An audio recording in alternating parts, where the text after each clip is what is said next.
Good morning, everybody. So it's that time again. Every month, as part of Global Challenge, we come and give an update to you, the church, that this charity was born out of, about the amazing work that we are doing in Uganda right now. How incredible. I find that's amazing, that actually being in Thanet, you could have a direct impact on something in Africa. I find when stuff's on the TV, it's always quite distant, but this is literally really direct. Whatever you give or contribute or do or get involved with Global Challenge literally has a direct impact on what's happening in Soroti in Uganda right now. It's run by 7 trustees. I'm one of them, and I'm very grateful to be. And none of us take any kind of wage or anything like that. We're all volunteers in our roles so that everything goes where it needs to go. And on that note, let's get kicking. How many of you guys have got advent calendars at the moment? It's that time of year, isn't it? We've got a few timid hands in the audience. The kids have gone out. I'm sure their hands would all have been up. And how many of those advent calendars are chocolate? You at home as well? Yeah, you've all got chocolate advent calendar. We've got some chocolate. If you haven't got chocolate, why not? And how many of you have an online advent calendar?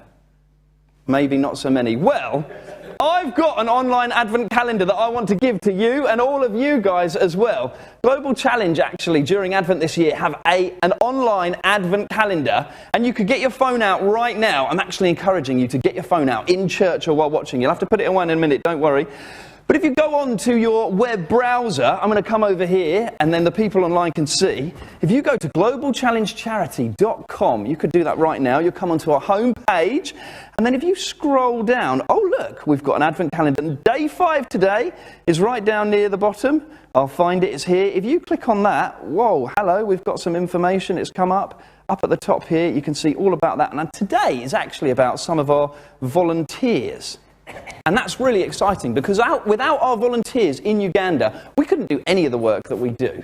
None of our special needs projects, so they're really important. And you can see at the bottom, a bit like our 40 acts of kindness. Oh wow, a bicycle repair for a special needs volunteer in Uganda is £20. And how would you donate? Well, you can't use Virgin Money Giving anymore, but you can go on to stewardship.org.uk, and if you scroll down to a red box, you can click in there, type in Global Challenge, and we're the first one that appears there. But it's just really cool to find out some of the things that we're doing. Even if you don't donate, just find out what we're up to. So that's very exciting. And on that note, let's look at the first really cool news in Soroti right now. It's to do with our special needs volunteers. What we do is we put on clinics in some of the really rural villages and the little kind of areas that are nowhere near towns. They're really hard to get to. If you've been out to Uganda, you know that the dirt roads and the tracks are not very favourable to, let's just go down the A whatever or the A299, let's go down the Thanet Way, perfect, at Herne Bay, off we go.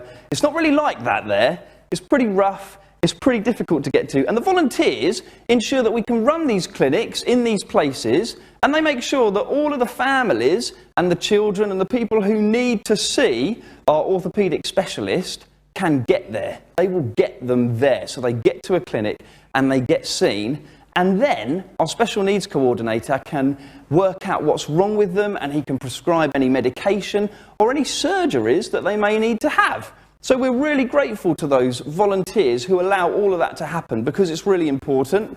And actually, because of your generosity, we have been able to give every single one of them a Christmas gift this year, which, if you know anything about what's going on at the moment with their restrictions to do with COVID, that's really important at the moment, because it's not very good and a lot of people are struggling, and it's so wonderful to be able to give them something at a wonderful time when we remember Jesus' birth, and also when they're really finding it difficult. So with that project, this brings me to my next really cool piece of news. We've been able to, this month, out of those clinics, fund 12 operations. 12 life-changing surgeries have been funded through the work that we're doing in Soroti, Uganda right now. That's amazing. Thank you. Thank you very much, because if it weren't for all of you, then we couldn't do that. But that's really exciting. And finally, I want to draw your attention again to this concert that's happening on Friday night. How amazing. The chamber choir Cantate have put on this incredible concert. It's in memory of John Myhill, and it's also so that Global Challenge can benefit from everything that happens at the concert, and all of the proceeds are coming to the charity. And it's a wonderful thing to be part of and enjoy. Friday night is probably one of the best nights of the week, isn't it? Friday, Saturday, there's quite a contest for the best night of the week. Friday's right up there, isn't it? What more could you do on a Friday night that would be better than coming to see Cantate here at 7 p.m. at Queen's Road Baptist Church? There's probably not many things, really, is there? So on that note, I'll see all of you here at 7 p.m. at Queen's Road Baptist Church on Friday, and all of you through there. And I'm going to pray very quickly, and then we'll get on. Father God, I thank you so much for how generous and how good and how great you are, Lord God.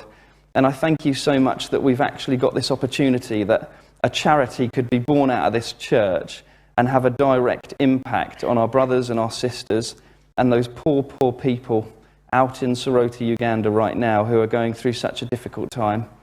And thank you that we can make a change and that we are making a change, and you're actually helping us to make their lives better and to give them a better future and hope, Lord God, in your name, Jesus. Amen.